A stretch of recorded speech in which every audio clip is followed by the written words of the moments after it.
আদম আলাইহিস সালামের প্রথম সন্তানের নাম হলো কাবিল।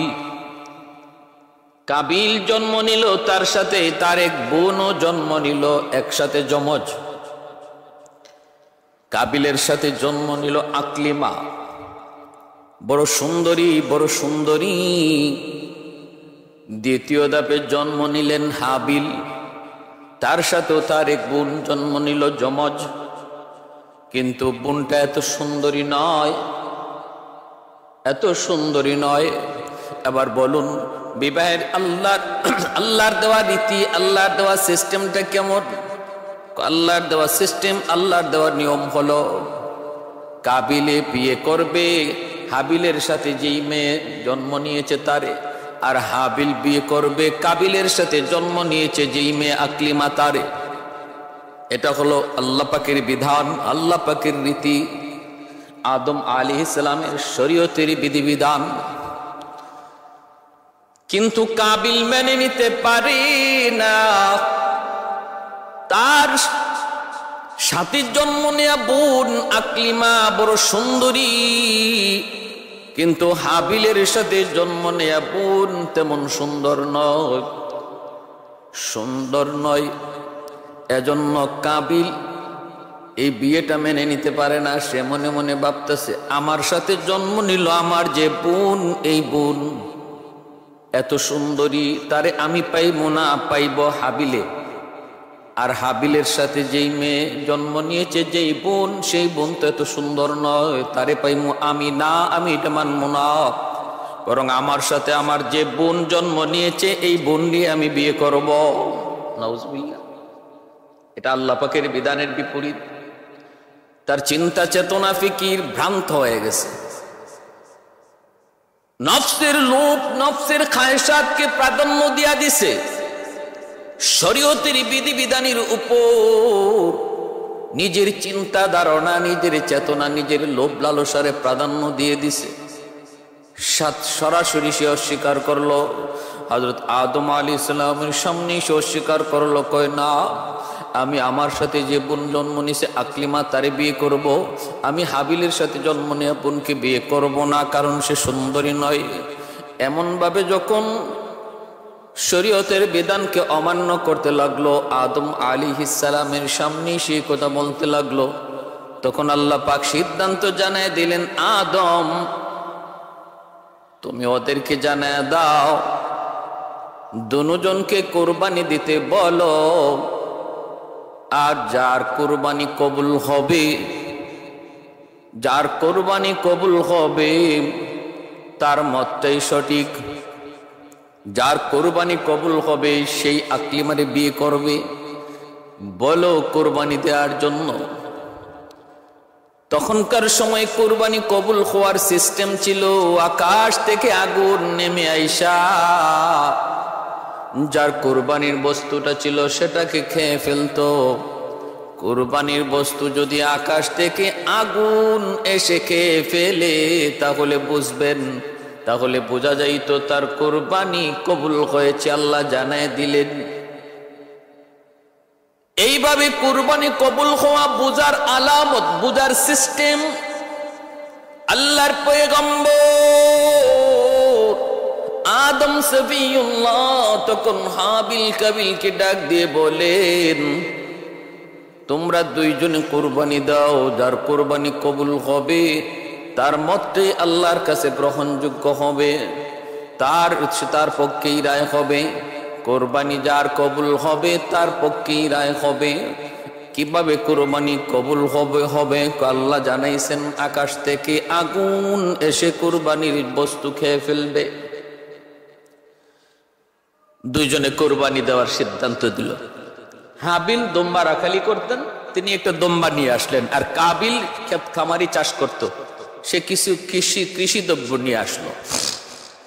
আমার জানা বলা উদ্দেশ্য, যেই যে কোরবানির রসুম রেওয়াজ সিস্টেম, এটা আমরা শুরু করছি শুধু তা না, এর ইতিহাস অনেক অনেক অতীতে। পৃথিবীর শুরু লগ্ন থেকেই কোরবানির ইতিহাস চলে আসছে। অতএব কোরবানি নিয়ে এত জ্বালাপোড়া করার কোনো প্রয়োজন নাই, এত প্রশ্ন তোলারও কোনো সুযোগ নেই। এটা এ যুগের মুসলমানদের বানানো কোনো নিয়ম নয়, কোনো রুসুম নয়।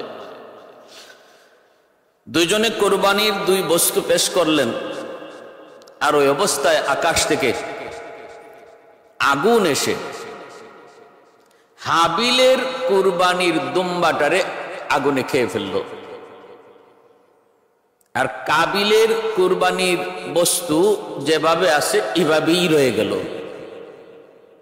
তাহলে বলুন কারটা কোরবানি কবুল হয়েছে? হাবিলের কোরবানি কবুল হয়েছে, কাবিলেরটা কবুল হয় নাই। কিন্তু কাবিল কোনোভাবেই মেনে নিতে রাজি না, অন্তরের ভিতরে হিংসা জন্ম নিয়েছে, কোনোভাবেই নিজের পরাজয় মেনে নিতে রাজি না। আল্লাহ পাক রব্বুল আলামিন সূরা মায়েদার ২৭ নম্বর আয়াতের ২৬ নম্বর ২৭ নম্বর আয়াতের মধ্যে আল্লাহ পাক নিজে বলেন, ওয়াতলু আলাইহিম নাবা আবনাই আদম বিল হক ইয ক্বাররাবা কুরবানান ফাতুকবিলা মিন আহাদিহিমা ওয়া লাম ইউতাকাব্বাল মিনাল আখার ক্বালা লা আকতুলান্নাক قال إنما يتقبل الله من المتقين। আল্লাহ বলতেছেন একজনের কোরবানি কবুল হলো, আরেকজনের কোরবানি কবুল হলো না। তখন ওই কাবিল বলতেছে হিংসার বশবর্তী হয়ে, আমি পরাজয় মেনে নিতে পারবো না, আমি তোমার হত্যা করব। কাবিল হাবিলকে বলতেছে, ভাইকে বলতেছে, আপন ভাইকে বলতেছে আমি তোমাকে হত্যা করব। ক্বালা লা আকতুলান্নাক, আমি তোমারে হত্যা করব। ক্বালা ইন্নামা ইয়াতাকাব্বালুল্লাহু মিনাল মুত্তাকিন।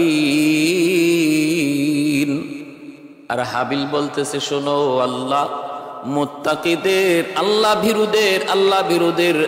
ভীরুদের কুরবানি আল্লাহ কবুল করে নেই। যার অন্তরে আল্লাহর ভীতি, আল্লাহর ভয়, যার অন্তরে আল্লাহর ভয়, আল্লাহর ভীতি, তার কুরবানি আল্লাহর দরবারে কবুল হয়, আল্লাহর দরবারে কবুল হয়।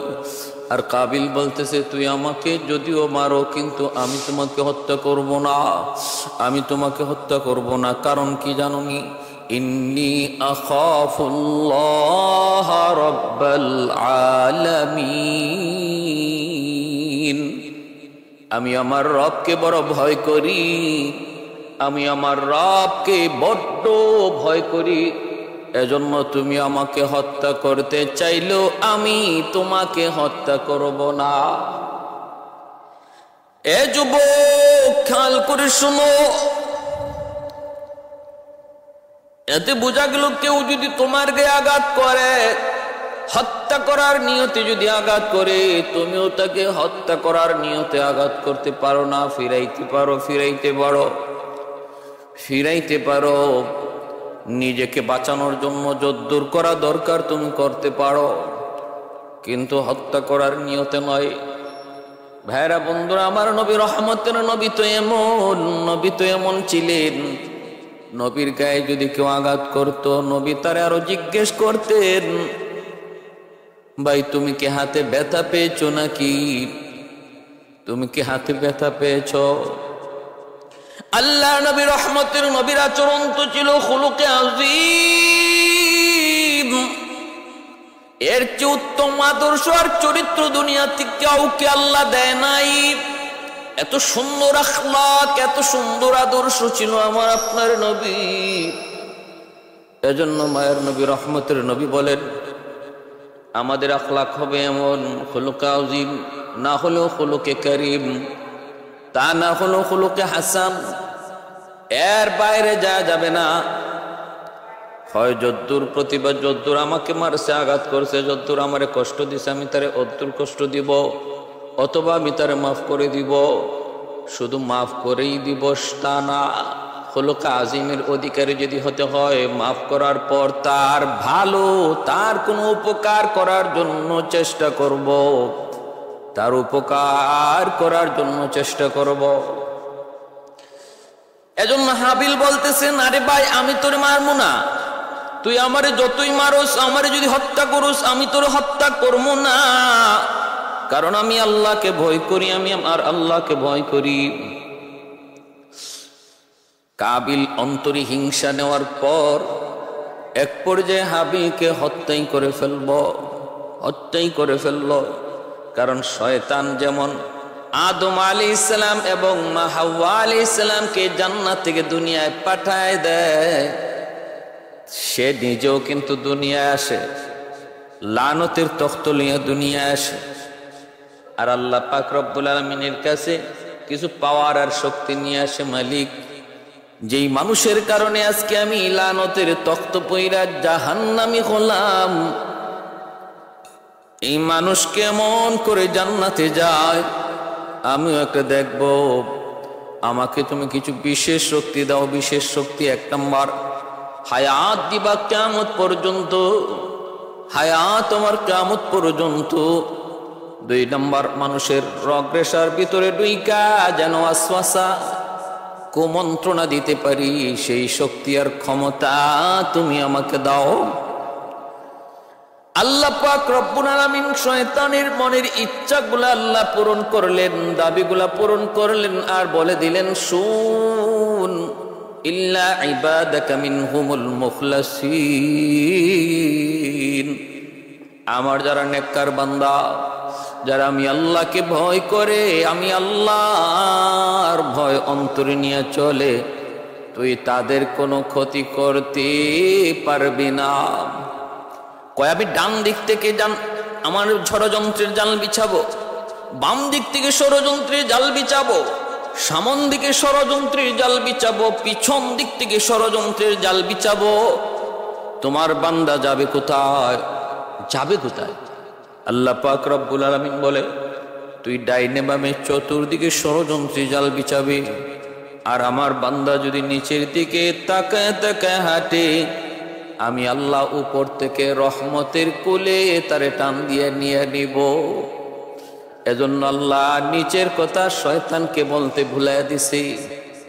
হাকিমুল উম্মত থানভী আলাইহি রাহমা বলেন, চলার পথে, হাঁটার পথে ডাইনে বামে তাকানোর প্রয়োজন নাই, খুব দূরেও তাকানোর প্রয়োজন নাই, পিছনেও না, কারণ সর্বদিকে শয়তান ষড়যন্ত্রের জাল বিছানোর কথা বলেছে, কিন্তু আল্লাহ তার রহমতে নিচের কথা ভুলাইয়া রাখছেন।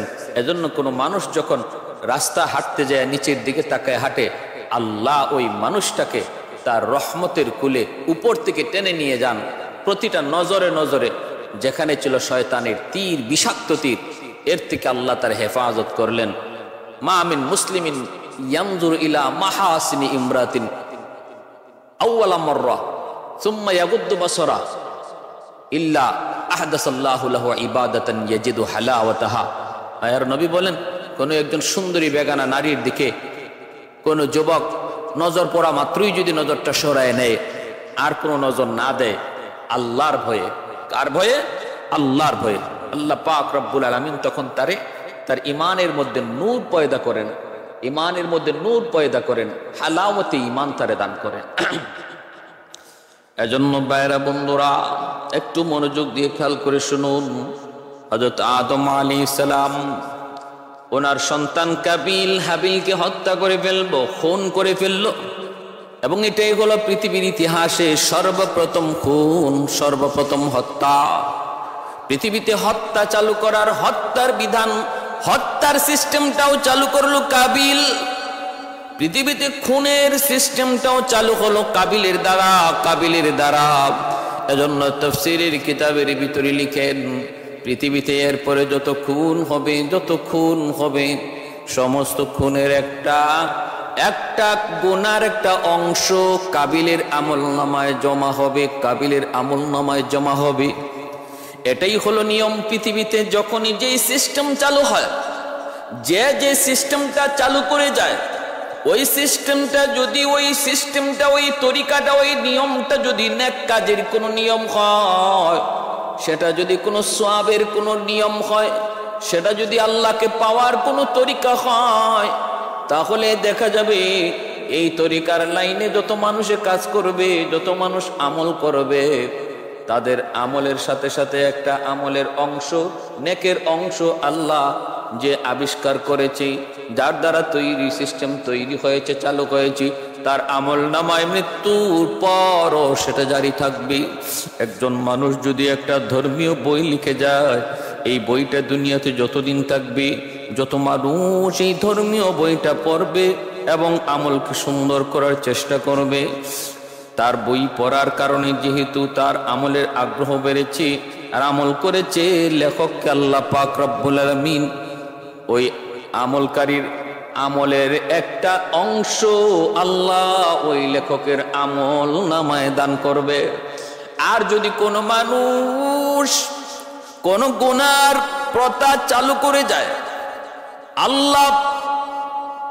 আল্লাহ বিদ্বেষী, আল্লাহর দুশ্মনীমূলক কোনো কাজ দুনিয়ায় চালু করে যায়, যার দ্বারা মানুষ আল্লাহ থেকে দূরে সরে, এমন কোন সিস্টেম, এমন কোন রুসুম, এমন কোন তরিকা বের করে যায়, এমন কোন পথ দেখায় যায় যার দ্বারা মানুষ আল্লাহ থেকে দূরে সরে যায়, তাহলে এই পাপের দ্বারা যত মানুষ পাপিষ্ট হবে, তাদের পাপের একটা অংশ ওই যে আবিষ্কার করেছে কবরে শুয়ে শুয়ে তার আমল নামায় পাপ জমা হবে। পাপ জমা হবে। পৃথিবীতে সর্বপ্রথম খুন খুন খুন মানুষ হত্যার রসুম রেওয়াজ, মানুষ হত্যার সিস্টেম আবিষ্কার তৈরি হয়েছে কাবিলের দ্বারা। এজন্য এখন পর্যন্ত কিয়ামত পর্যন্ত যত খুন হবে, এই খুনের একটা গুনার অংশ কাবিলের আমল নামায় জমা হয়। আমার ভাইয়েরা, বন্ধুরা, এজন্য আল্লাহ পাক রব্বুল আলামিন বলতেছেন, সে তো হত্যা করে ফেললো। فطوعت له نفسه قتل أخيه فقتله فأصبح من الخاسرين। আবার কইরা হত্যা কইরা নিজে অনুতপ্ত হইতেছে। فبعث الله غرابا يبحث في الأرض ليريه كيف يواري سوءة أخيه। হত্যা করার পর ভাইয়ের লাশ, হাবিলের লাশ কাবিলে কি করবে, এই লাশটা কি করবে নিয়ে পড়লো বিপাকে এবং নিজে অনুতপ্ত হতে লাগলো, বিপাকে পড়ে গেল। এখন কি করব, কেমনে কি করব? আল্লাহ পাক রব্বুল আলামিন তখন একটা কাক, কালো কাককে আল্লাহ পাঠাইলেন।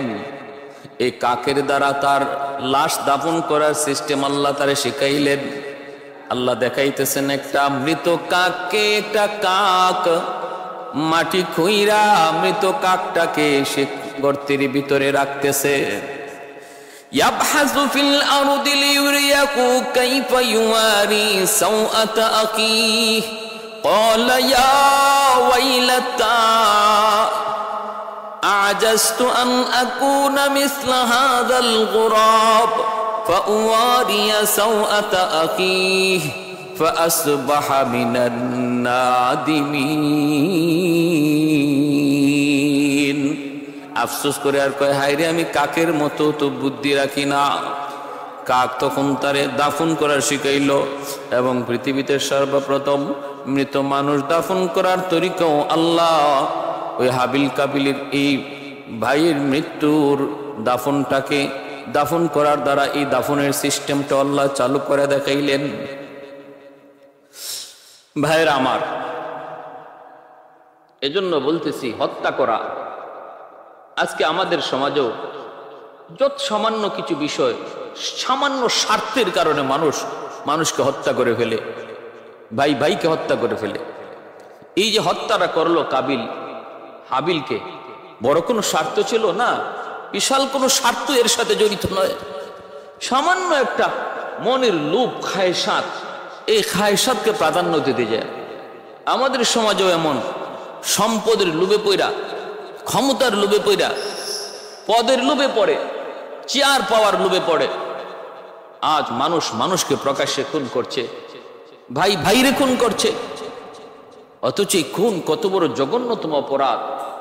আল্লাহ বলেন, ومن يقتل مؤمنا متعمدا فجزاؤه جهنم خالدا فيها وغضب الله ولعنه وأعد له عذابا عظيما। আল্লাহ পাক রব্বুল আলামিন বলেছেন, কেউ যদি কোনো মুমিনকে হত্যা করে তাহলে তার ঠিকানা ডাইরেক্ট জাহান্নাম, ডাইরেক্ট জাহান্নাম। খুনি কখনো আল্লাহর আদালতে মাপ পাবে না, কখনো মাপ পাবে না। শুধু ডাইরেক্ট জাহান্নাম না, আল্লাহ বলেন খালিদান ফিহা। তোমরা মনে করেছো খুনি জাহান্নামে যাওয়ার পর সে আবার কিছুদিন জাহান্নামে শাস্তি বুক কইরা সুদ ঘুষখোরের মতো একসময় বেরিয়ে আসবে? হ্যাঁ, না, খালিদান ফিহা, চিরকাল জাহান্নামে থাকবে। এটা আল্লাহর কাছে এত নাপছন্দ। জীবন দিলাম আমি আল্লাহ, এই জীবন নেওয়ার অধিকার শুধু আমি আল্লাহ। তুমি আমার অধিকারে কেন হাত দিয়েছো?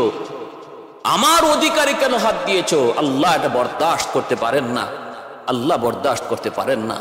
প্যার হাজিরিন, এজন্যই মানব হত্যা জগৎকে হত্যা করার শামিল। আল্লাহ নবী বলেন, একজন মানুষকে হত্যা করা হলে মনে করবা গোটা মানব জাতি হত্যা হয়ে গেছে। কান্নামা কাতালান নাফসা জামিয়া। এজন্য খুনের মতো জঘন্যতম অপরাধ থেকে বেঁচে থাকবো। খুনের মতো জঘন্যতম অপরাধ, এই অপরাধের কোনো রেহাই নাই, আল্লাহর কাছে এর কোনো নাজাত নেই। এই যে কোরবানির রসুমটা, এই রসুমটা এসেছে হযরত ইব্রাহিম আলাইহিস সালাম পর্যন্ত। আমাদের জাতির পিতা হযরত ইব্রাহিম আলাইহিস সালাম পর্যন্ত কোরবানির কবুল হওয়ার তরিকা ছিল আকাশ থেকে আগুন আইসা এই বস্তুটারে জ্বালায় দিত। এটাই ছিল কোরবানি করার তরিকা এবং কোরবানি কবুল হওয়ার নিয়ম। কিন্তু ইব্রাহিম আলাইহিস সালামের পর থেকে আল্লাহ কোরবানির সিস্টেম চালু রাখছেন, কিন্তু বাট তরিকা বদলায় দিছেন, তরিকা বদলায় দিছেন। কিভাবে? ইব্রাহিম খলিলুল্লাহ, তিনি হলেন আল্লাহর বন্ধু, উপাধি পাইলেন খলিল। খলিল শব্দের অর্থ হলো বন্ধু। ফেরেশতারা কয়, আল্লাহ আমরা মানুষ হইয়া তোমার বন্ধু হতে পারি না, আর আমরা ফেরেশতা হইয়া তোমার বন্ধু হতে পারলাম না, একটা মানুষ তোমার খলিল হয়ে গেল, বন্ধু হয়ে গেল, এটা কেমন করে? আমাদের বুঝে আসে না। আল্লাহ পাক রব্বুল আলামিন বলেন, বুঝে আসে না? আমার খলিল আমার কতটা প্রিয়, আমার খলিল আমার কতটা ভক্ত, আমার খলিল আমার কতটা পাগল, তোমাদের যদি বুঝে না আসে তাহলে একটু পরীক্ষা করো। একজন ফেরেশতা মানুষের পেশ ধরে ইব্রাহিম খলিলুল্লাহর কাছে আসলেন। ইব্রাহিম খলিল তিনি মরুভূমিতে ছাগল চড়াইতেছেন। ছাগল ফেরেশতা মানুষের বেশ ধরে পাশ দিয়া যান, আর তিনি আল্লাহর নামের জিকির করেন, সুবহানা দিল মুলকি ওয়াল মালাকুত যাল ইজ্জতি ওয়াল আজমতি ওয়াল কিবরিয়াই ওয়াল জাবারুত। এই জিকিরের আওয়াজটা শোনা মাত্রই ইব্রাহিম খলিলের অন্তরের মধ্যে এশকের আগুন জ্বলে উঠল, কারণ তিনি তো ওই নামের পাগল।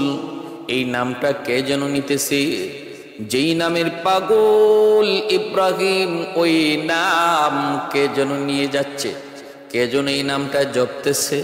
ইব্রাহিম খলিল লোকটার পিছনে পিছনে যায় দৌড় দিলেন। কে গো ভাই, তুমি কে? কি তোমার পরিচয়? এত সুন্দর করে আমার মালিকের নাম তুমি নিচ্ছ, কি তোমার পরিচয়? বলে, আমার পরিচয় জানা দরকার নাই, আমার সময় কম, কি চাই আপনি বলেন। ইব্রাহিম খলিল বলেন, আবার আমার ওই মালিকের নাম তুমি যদি বলো, আমি এই যে তোমারে কদম জড়ায় ধরলাম, আরেকটা বার তুমি আমাকে আমার মাশূকের নাম তুমি শোনাও। ফেরেশতা মানুষ রূপী ফেরেশতা তখন বলেন, না আমি শোনাইতে পারি, শর্ত আছে।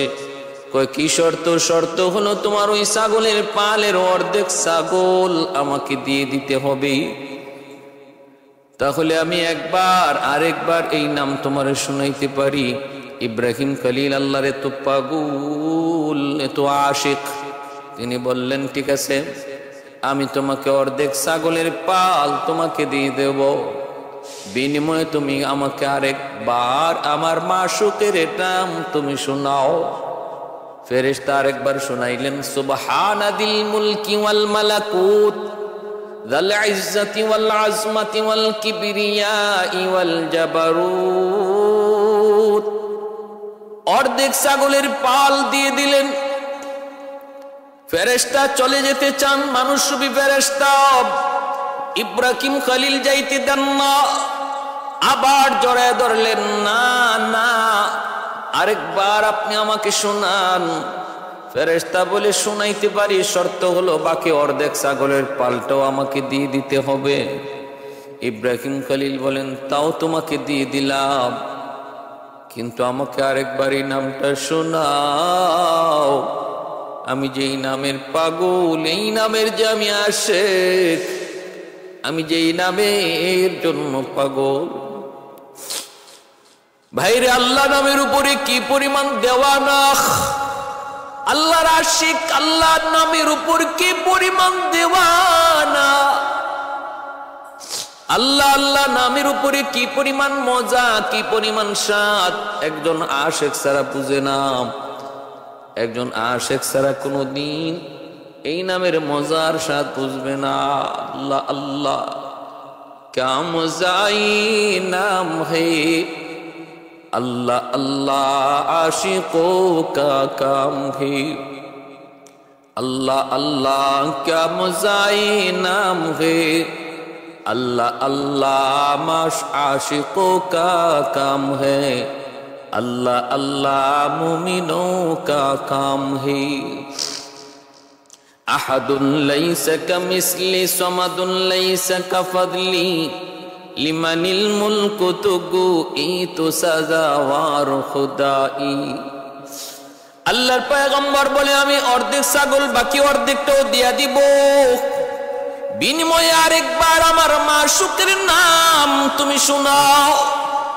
ফেরেশতা আবার তার নাম শুনাইলেন, বাকি অর্ধেক ছাগলের পাল তিনি দিয়ে দিলেন। এরপরে দেখা যায় ফেরেশতা চলে যেতে চান, কিন্তু ইব্রাহিম খলিল তিনি তো যাইতে দেন না, আবার যা আটকায় দিলেন আর বলতেছেন, আমাকে আরেকবার শোনাও, আরেকবার আমার মাশূকের নাম শোনাও।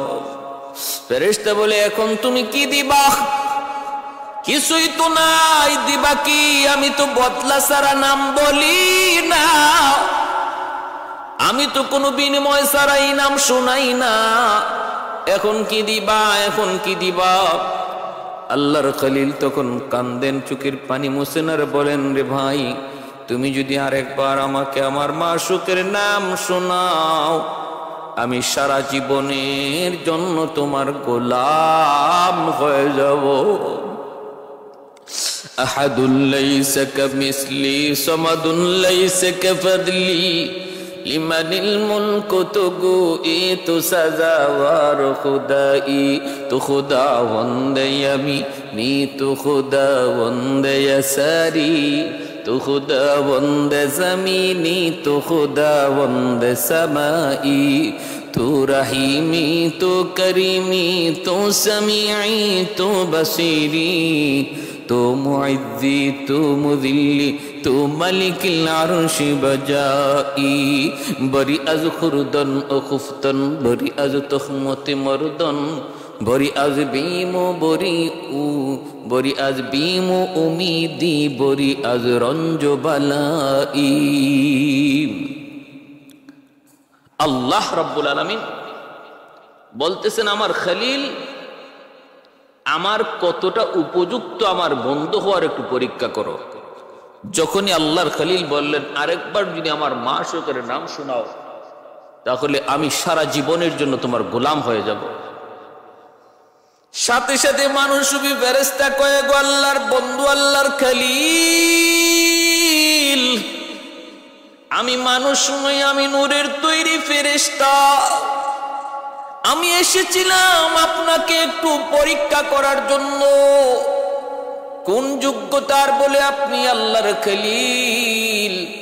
একটু পরীক্ষা নেওয়ার জন্য আমি এসেছিলাম। আমার পরীক্ষা আপনি 100 পাস করেছেন, 100 পাস।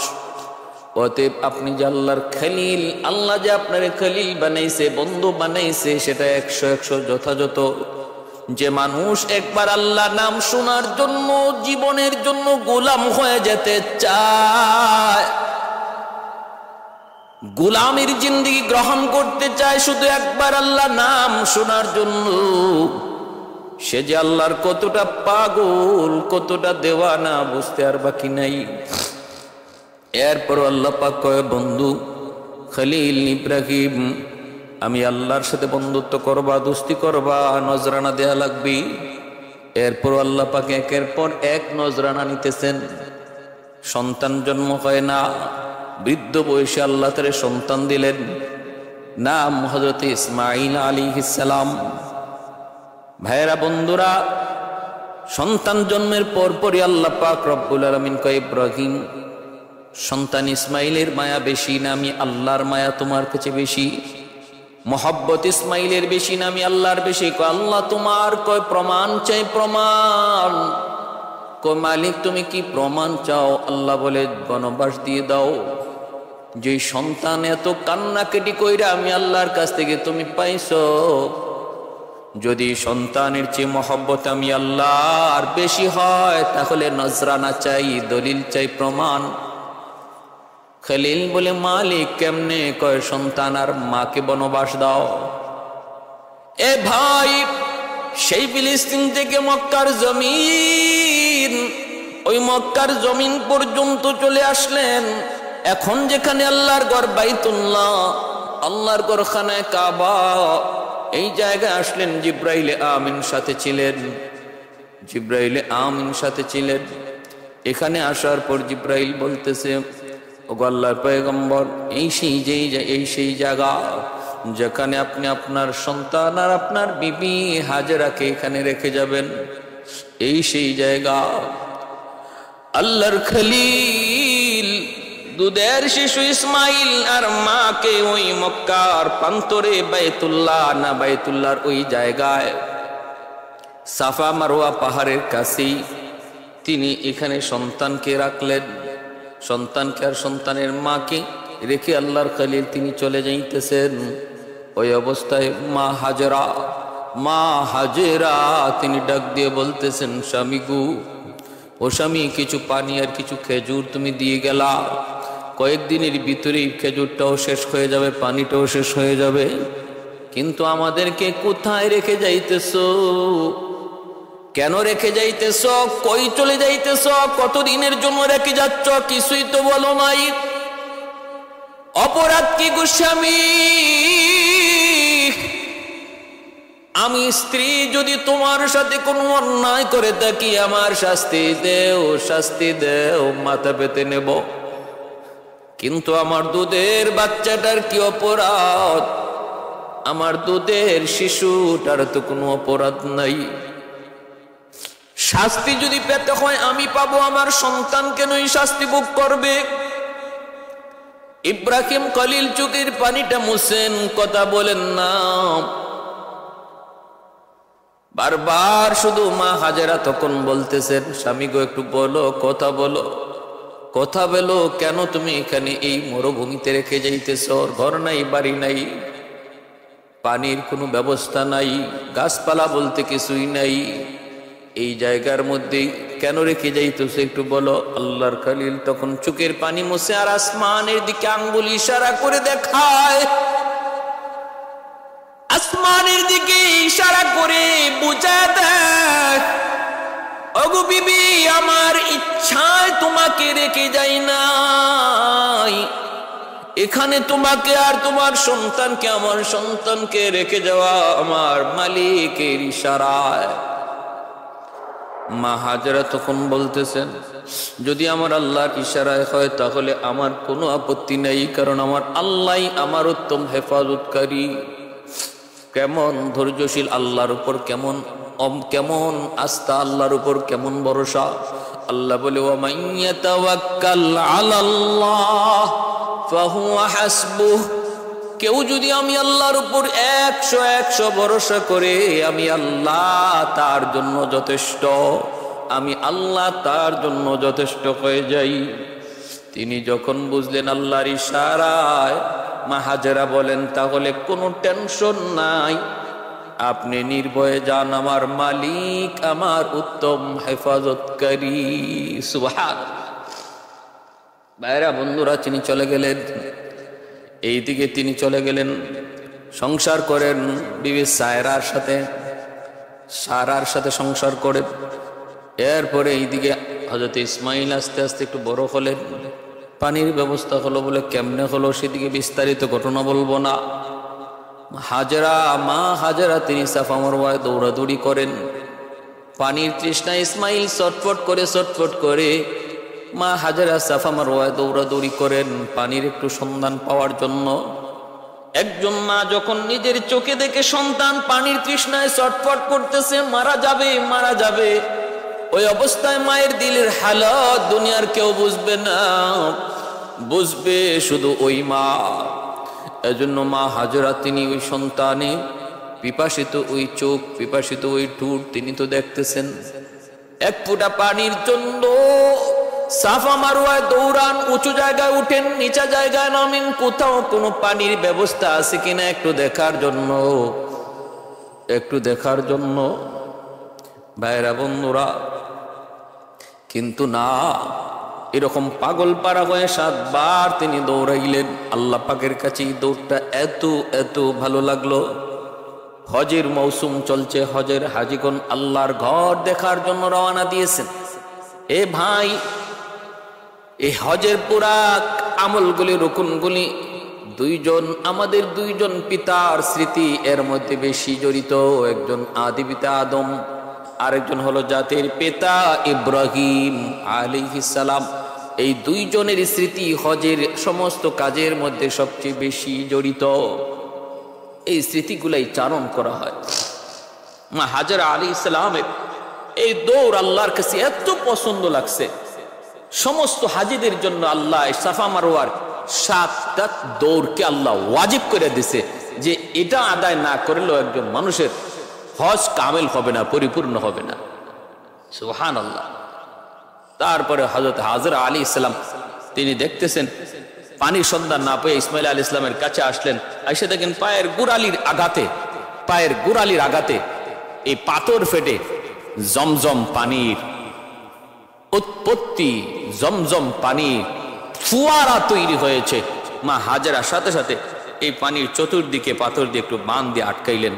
নতুবা এই পানি যদি ওই সময় তিনি না আটকাইতেন, তাম পৃথিবী এই জমজমের পানিতে ভরপুর হয়ে যেত, সব ডুবে যেত। আজও সেই দিন থেকে জমজম পানির ফোয়ারা তৈরি হয়েছে, আজও আছে, কিয়ামত পর্যন্ত এই পানি থাকবে। কতবার সেচন করা হয়েছে কিন্তু পানি আর কমে না, নিচ থেকে যেভাবে উঠতেছে এইভাবেই আল্লাহর কুদরতে পানি উঠতেছে। কত অমুসলিমরা কত পরীক্ষা করেছে জমজম, বিজ্ঞানীরা, ইহুদিরা, খ্রিস্টানরা জমজমের পানি কত পরীক্ষা করেছে। এই পানির মধ্যে একটা গুণ হলো পানির তৃষ্ণা নিবারণ হয়, আর একটা গুণ হলো পেটের ক্ষুধা, এই ক্ষুধাও নিবারণ হয়। শুধু পানির তৃষ্ণা নিবারণ হয় না, ক্ষুধাও নিবারণ হয়। এজন্য এই পানির তৃষ্ণার সাথে তারা যে ক্ষুধার্ত ছিলেন, তৃষ্ণার্ত এবং ক্ষুধার্ত দুটোটা আল্লাহ পাক এই জমজম পানির দ্বারা পূরণ করেছেন। আজও জমজম পানি যারা পান করে, এই পানি পান করার দ্বারা যেমন তৃষ্ণা নিবারণ হয় তেমন ক্ষুধাও নিবারণ হয়। আল্লাহ এই দুটোটা শক্তি পানির মধ্যে রেখেছেন। এজন্য আমার ভাইয়েরা বন্ধুরা, এইভাবে তিনি মক্কায় বড় হতে লাগলেন। বাইতুল্লাহর জন্ম হলো, আল্লাহর ঘর বাইতুল্লাহ তৈরি হলো, মানুষের বসতি হলো। মানুষের বসতি তৈরি হওয়ার আগে আল্লাহ পাক রব্বুল আলামিন ইসমাইল আলাইহিস সালাম কিছুটা মায়ের আদরের সোহাগে তিনি কিছুটা বড় হতে লাগলেন। মাত্র বাবার আঙ্গুল ধরে হাঁটা শিখলেন, আব্বু আব্বু বলা ডাক শিখলেন। সন্তানের এই বয়সটাতে বাপ মা সন্তানের প্রতি বেশি আসক্ত হয়। আল্লাহ পাক রব্বুল আলামিন তখন বলতেছেন, ইব্রাহিম তোমার ইসমাইল এখন আব্বু আব্বু ডাকতে জানে। অতএব এই বয়সে সন্তানের প্রতি বাবার দরদ বেশি হয়। আমি আল্লাহ দেখতে চাই এই দরদটা তোমার অন্তরে বেশি নাকি আমি আল্লাহর দরদ। স্বপ্ন যুগে আল্লাহ দেখাইতেছেন, ইব্রাহিম কোরবানি করো। ইব্রাহিম আলাইহিস সালাম স্বপ্ন যুগে দেখেন কোরবানি করার নির্দেশ, ঘুম থেকে উঠা 200টা উট কোরবানি করলেন। আবার স্বপ্নে দেখেন ইব্রাহিম কোরবানি করো, আবারও তিনি 200টা উট কোরবানি করলেন। আবার দেখেন কোরবানি করো, ও ইব্রাহিম, তোমার কাছে সবচেয়ে প্রিয় বস্তুটা কোরবানি করো।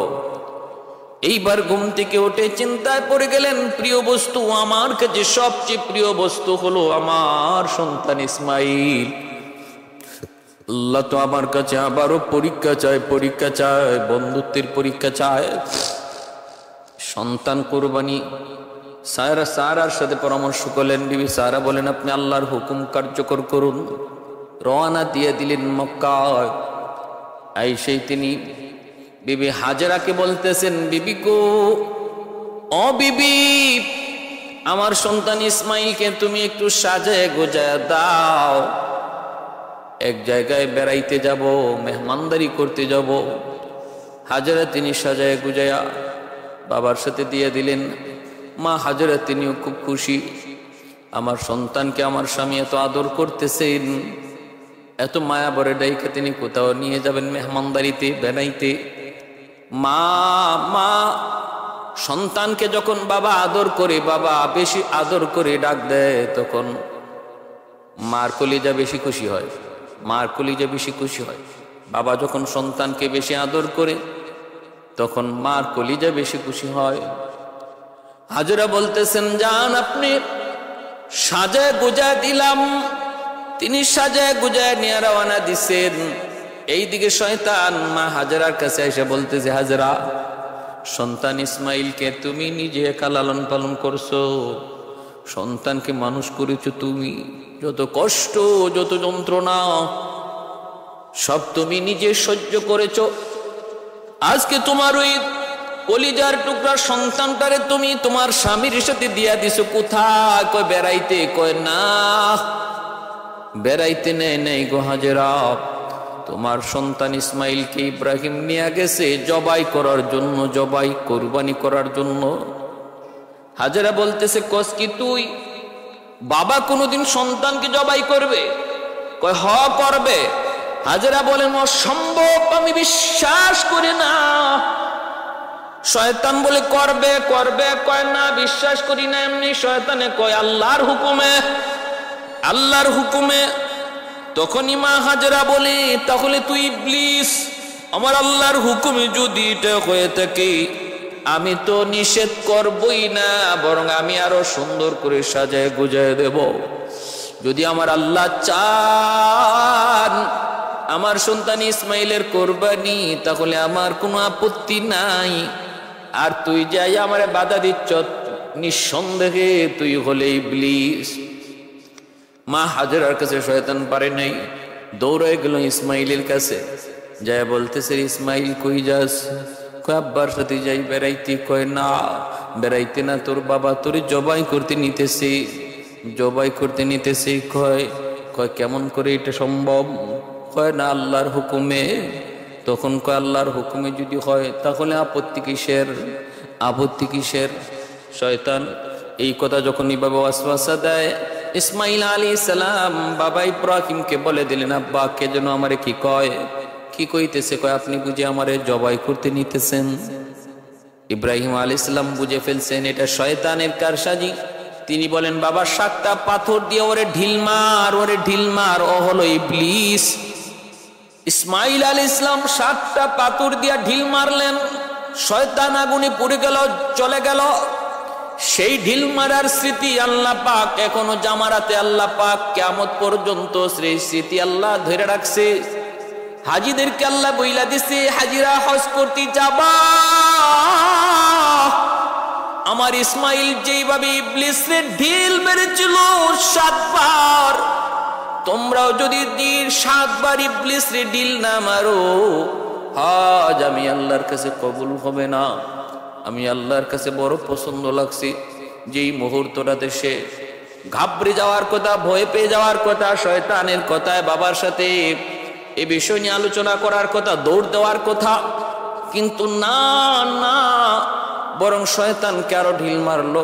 আমি আল্লাহর কাছে এত পছন্দ, এই আমল তোমরা বিজড়িত না করলে, স্মৃতি আবার চারণ না করলে হজ কবুল হবে না। ভাইরা বন্ধুরা, ইব্রাহিম আলাইহিস সালাম বললেন, বাবা ইসমাইল স্বপ্নে দেখেছি আমি তোমাকে কুরবানি করতেছি, এবার তোমার পরামর্শ দাও, তুমি কি বলো? ইব্রাহিম খলিলুল্লাহ যখন এই কথা বলেছেন, ইসমাইল আলাইহিস সালাম ছোট্ট বালক, 10 বছরের বালক, তিনি বলতেছেন, আব্বা স্বপ্নে যা দেখেছেন আপনি তা বাস্তবায়ন করুন, আপনি আমাকে ধৈর্যশীলদের ভিতরে পাবেন, আমি অধৈর্য হব না, মালিকের হুকুমের সামনে অধৈর্য হব না, আপনি আমাকে ধৈর্যশীলদের ভিতরে পাবেন। আব্বা আপনি আল্লাহর আদেশ দেরি করবেন না, কার্যকর করুন, কিন্তু আব্বা আপনি যে আমাকে কোরবানি দিবেন, আপনি আমাকে উপর করে শোয়ে রাখবেন, আমাকে আমার চেহারাটা দেখে আপনি কোরবানি দিয়েন না, কারণ আমার চেহারা যদি আপনার নজরে পড়ে তাহলে কিন্তু কোরবানি দিতে পারবেন না, হাত আপনার চলবে না, উপর করে শোয়ে দিবেন। আর আমার রক্ত মাখা জামাগুলি আমার মা হাজরার কাছে রক্ত মাখা জামাগুলি পৌঁছে দিয়েন, কারণ বাবা গো আমি তোমার আদর, মায়ের আদর, দুটোটা আদর আমার মার কাছে পাইছি। জন্মের পর থেকে আমি কি শুধু মাকে দেখছি? বাবার আদর আমি আমার মায়ের কাছ থেকে পেয়েছি, আদব শিক্ষা আমি আমার আম্মার কাছ থেকে শিখেছি। আমি ছিলাম আমার মায়ের চোখের শীতল, এজন্য আব্বা কোরবানির পর আমার রক্তমাখা জামাটা আম্মার কাছে পৌঁছে দিন, মা কিছুটা সান্ত্বনা পাবে। ইব্রাহিম আলাইহিস সালাম তিনি এবার শোয়াইলেন, শোয়া তিনি সন্তান ইসমাইলকে উপর করে শোয়াইলেন, ছুরি চালাবেন, কিন্তু দেখা যায় ছুরি চালাইতে পারেন না। ইসমাইল আলাইহিস সালাম নিজ থেকে বলতেছেন, আব্বা এখনো তোমার হাত কাঁপতেছে, ছুরি চলবে না। বাবা তুমি তোমার চোখটাও বেঁধে ফেলো, কারণ তুমি তোমার নিজের চোখে সন্তানের কুরবানির দৃশ্য দেখলে কুরবানি হবে না, করতে পারবা না, নিজের চোখটাও বেঁধে ফেলো। ইব্রাহিম আলাইহিস সালামকে ইসমাইল এই পরামর্শ দিলেন। ইব্রাহিম আলাইহিস সালাম নিজের চোখটাও তিনি বেঁধে ফেললেন, তারপরে ছুরি চালাইতে শুরু করলেন। ভাইরা বন্ধুরা ছুরি চালাইতে শুরু করলেন। আল্লাহ পাক রব্বুল আলামিন উপর থেকে দেখতেছেন, আল্লাহ পাক ফেরেশতারা দেখতেছেন আর বলতেছেন, মালিক তুমি এই কি প্রেমের খেলা শুরু করেছো, তুমি আজকের কি খেলা শুরু করেছো, এই তোমার কুদরতের কেমন খেলা।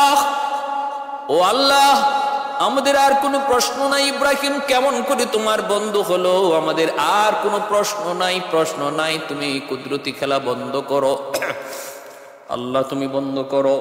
রব্বুল আলামিন বলতেছেন, একটু দেখ না কই যায়, কোথায় পর্যন্ত যায় পৌঁছে আমার ইব্রাহিম ইসমাইল।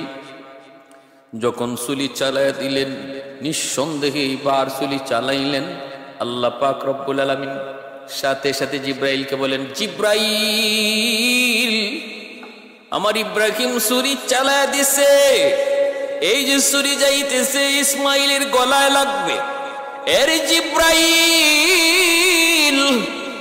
ওই ছুরি ইসমাইলের গলায় যাওয়ার আগে আগে তুমি জান্নাতি দুম্বা ইব্রাহিমের ছুরির নিচে শোয়া দাও আর আমার ইসমাইলকে সরায় দাও। জিব্রাইল আলাইহিস সালাম বলেন, পৃথিবীতে 3টা সময় আমার যাইতে সবচেয়ে অনেক অনেক অনেক কষ্ট হয়েছে। আমার যত শক্তি ছিল সমস্ত শক্তি ব্যয় করে পৃথিবীতে 3টা সময় আমি আগমন করেছি। এই 3টা আগমনের কথা আমার মনে থাকবে। একটা হলো যখন ইব্রাহিম ছুরি চালায়, আমি দেখতেছি ইব্রাহিমের ছুরিও চলে, আমি জিব্রাইল নিজেও চলতেছি। সূর্য চলে আমিও চলি, সূর্য চলে আমিও চলি, সূর্য চলে আমিও নামি, সূর্য চলে আমিও নামি। আমার 600 ডানা একসাথে আমি ব্যবহার করলাম। একসাথে ব্যবহার করার দ্বারা ইব্রাহিমের সূর্য চলতেছে আমিও নামতেছি। গলায় লাগার আগে আগে আল্লাহর রহমতে আমি দুম্বা জান্নাতি দুম্বা আইনা ইসমাইলদের সরাইয়া জান্নাতি দুম্বা শোয়া দিছি। ইব্রাহিম বিন্দু পরিমাণ কিছু টের পান নাই, তিনি তো ছুরি চালায়া দিছেন, গজ গজ করে গলা কাটলো, ফিনকি দিয়া রক্ত বের হলো।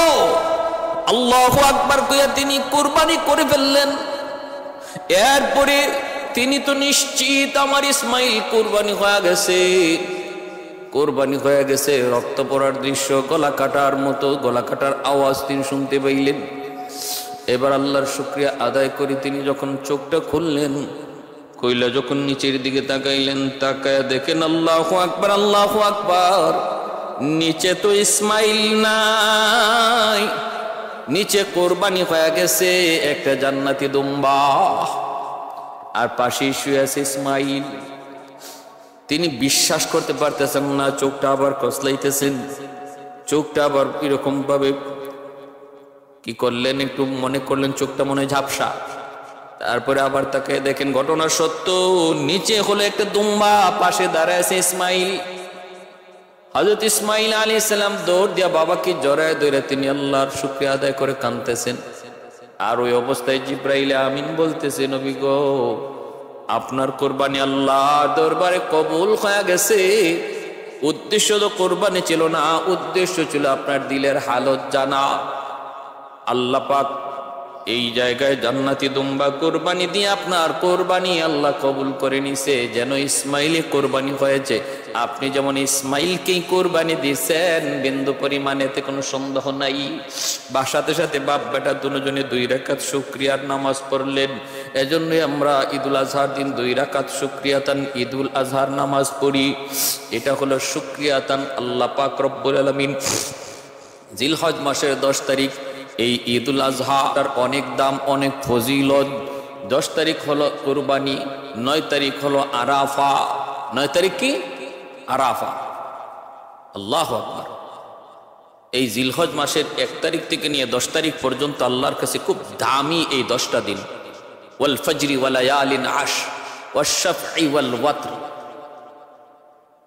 ওয়াল ফজরি ওয়া লায়ালিন আশ। ওই যে 10টা রাতের কসম আল্লাহ সূরা ফজরে খেলেন, মুফাসসিরিন কেরাম বলছেন এই 10টা রাত হলো এই জিলহজ মাসের এই 10 দিনের 10 রাত। কেউ যদি এই 10 রাতে ইবাদত করে সে সবে কদরের সমান সওয়াব পাবে। জিলহজ মাস ঢোকা মাত্রই আমাদের কিছু আমল আছে সুন্নত।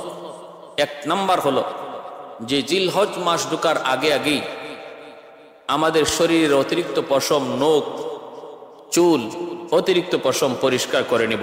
জিলহজ মাস ঢোকা মাত্রই নখ না কাটা, চুল না কাটা, অতিরিক্ত পশম না কাটা, এগুলা হলো সুন্নত। কেন?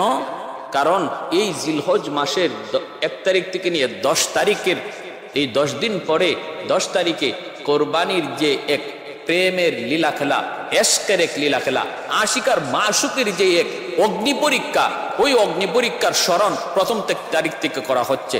একজন আশিক যখন সে তার এশকের আগুন, একজন আশিক যখন তার মাশুকের জন্য এতটাই দেওয়ানা হয়ে যায়, নিজেকে পর্যন্ত হারায় যায়, নিজেকে চেনে না, তখন তার চুল কাটার কথা আর কখন ইয়াদ থাকবে, মুছ কাটার কথা কখন ইয়াদ থাকবে।